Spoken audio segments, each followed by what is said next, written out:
Moi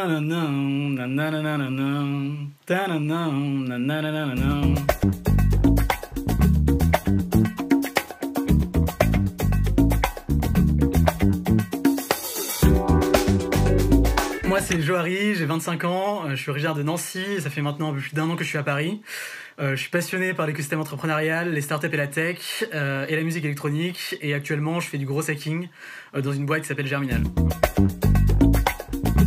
Moi, j'ai un parcours commerce entre guillemets classique. J'ai fait 2 ans de prépa HEC en voie économique à Versailles, à la suite de quoi j'ai intégré une école de commerce à Lyon pendant 4 ans. Et pendant ces 4 ans, j'ai fait pas mal de stages, dont notamment en start-up. À Londres et à Lyon, j'ai fait mon Erasmus à Copenhague. Et mes derniers stages de césure et de fin d'études à Paris en Venture Capital. Donc le Venture Capital, c'est les fonds d'investissement pour les startups. Et en parallèle de mes études, j'ai monté un side project qui s'appelle Plastic Vibes, qui est une chaîne de podcast de musique électronique. Initialement, Germinal, pour faire simple, c'est sur un modèle entre guillemets d'agence-service. Donc je vais me faire taper sur les doigts parce qu'on déteste dire ça, mais c'est-à-dire que pour expliquer simplement, on aide des boîtes de toute taille à accélérer leur croissance et à doubler leur nombre de clients via les canaux d'acquisition digitaux sur une période très très courte. Donc en général, ça dure 4 semaines. Donc on les conseille sur toute la stratégie, mais en plus de les conseiller, on les aide à exécuter cette stratégie, on l'exécute nous-mêmes. Et plus récemment, en fait, on a pivoté sur un autre modèle. Donc aujourd'hui, on est plus sur un produit SaaS, B2C, donc de formation. Donc on fait pas mal de vidéos, de contenu. Donc c'est tout ça à destination des grosses marketeurs dans les boîtes qui veulent soit se former au gros hacking, soit monter en compétence au gros hacking et mettre ça en place dans leur entreprise. Le gros hacking, c'est une sous-branche du marketing digital. En fait, pour moi, c'est un terme un peu galvaudé pour désigner en fait toutes les techniques, qu'elles soient conventionnelles ou non, qu'on met en place dans une boîte pour faire accélérer la croissance de la boîte et augmenter le nombre de clients. En gros, pour moi, il y a 3 choses qui distinguent le gros hacking du marketing traditionnel. Donc le marketing dit traditionnel qu'on peut retrouver par exemple, je pense, dans les grosses boîtes. La première chose, c'est cet état d'esprit test and learn, donc vraiment itératif, c'est-à-dire qu'on lance beaucoup de choses, on regarde ce qui marche pas, on coupe ce qui marche pas. Et toutes les semaines, tous les jours, on regarde, on analyse et on fait des tests en fait, vraiment dans une optique d'apprentissage et voir ce qui marche ou pas, jusqu'à arriver à une sorte de paradigme où on a trouvé un modèle qui marche assez bien et on peut se dire ok, je vais doubler les budgets là-dessus parce que je sais que ça marche et c'est là-dessus que je dois me focus. La deuxième chose, il y a une dimension assez technique dans le gros hacking qu'on retrouve peut-être pas dans le marketing traditionnel, c'est-à-dire qu'à chaque fois qu'on fait quelque chose, faut pouvoir le traquer de A à Z. Donc par exemple, quand je vais lancer une campagne Facebook, faut que je puisse dire combien de personnes sont venues sur mon site, jusqu'à la fin, combien de personnes ont acheté mon produit par exemple.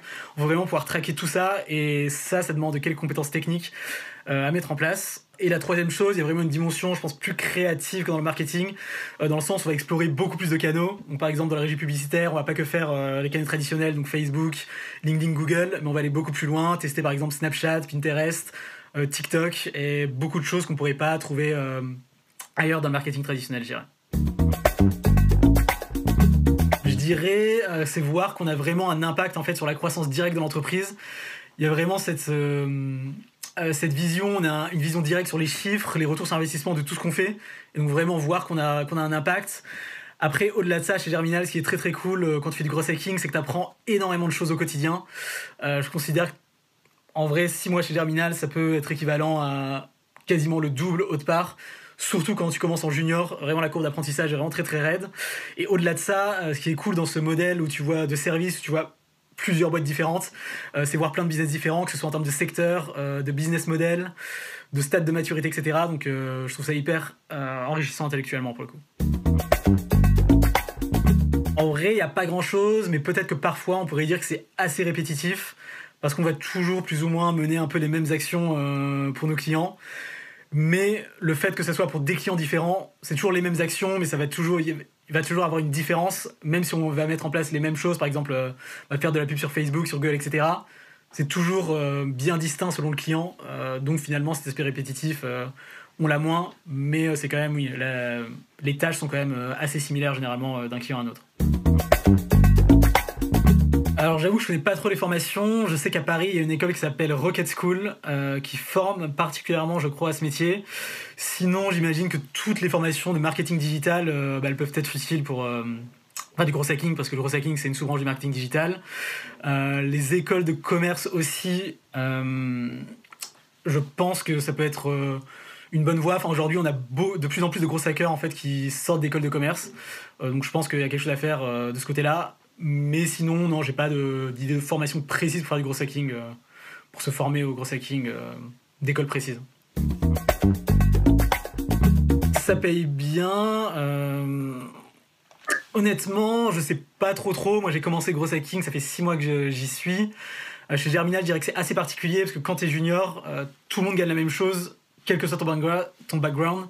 Donc que t'aies fait HEC, ou que tu sors du bac et que t'as 18 ans, tu gagneras la même chose. En fait, c'est selon ce que tu sais faire. Et on regarde pas trop les diplômes. Donc voilà, après, chez Germinal, tu montes assez rapidement en salaire en fonction vraiment de ce que tu sais faire et de ce que tu délivres en fait au quotidien. Et typiquement, tu peux demander une augmentation tous les 3 mois. Mais dans tous les cas, quand tu commences en junior chez Germinal, tu commences à 36 000 annuels. Après, je sais pas si c'est le standard dans la profession en junior. J'avoue que je pourrais pas trop dire, je pourrais pas trop comparer. Ouais, en fait, même au-delà de gros hacker, hein, que vous souhaitez devenir gros hacker ou autre chose, soit product manager, sales, customer success ou autre, je pense qu'aujourd'hui, toutes les ressources pour se former, on peut les trouver gratuitement en fait en ligne sur Internet. Donc pour moi, il n'y a plus trop d'excuses aujourd'hui, même si on n'a pas fait forcément une formation dédiée, comme je le disais avant, pour ne pas pouvoir faire ces métiers. Enfin, à titre d'exemple, moi vraiment, genre, je suis arrivé chez Germinal en juin. En janvier de cette année, je savais même pas ce que c'était le gros hacking.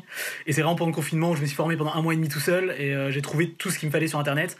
Et c'est ça ce qui est aujourd'hui magique avec Internet, c'est que vraiment pour se former à quoi que ce soit, même au développement par exemple, on peut tout trouver. Donc voilà, même si la théorie ça équivaut pas à la pratique, je pense qu'il y a quand même beaucoup de ressources sur Internet pour se former tout seul. Donc voilà, si vraiment vous êtes motivé, vous trouverez comment arriver dans ce métier, je pense. Sans trop d'hésitation, je dirais téléportation. Je pense que c'est le super pouvoir qui permet en fait de faire énormément de choses. Enfin, c'est un super pouvoir qui regroupe plein d'autres super pouvoirs et ça te permet de faire en fait énormément de choses. Que ce soit, enfin pour moi, si tu peux te téléporter, tu peux aussi être invisible, sachant que tu peux te téléporter en une fraction de seconde et à n'importe quel endroit. Donc finalement, enfin, c'est pour moi le meilleur super pouvoir que tu peux avoir pour le coup. En vrai, question très très dure. Mes chansons que j'aime beaucoup, c'est un truc qui s'appelle Heal My Hurt de Kerry Chandler. C'est de la house music, et donc ce que j'écoute tous les jours. Ta-na-na, na-na-na-na-na, ta-na-na, na-na-na-na-na.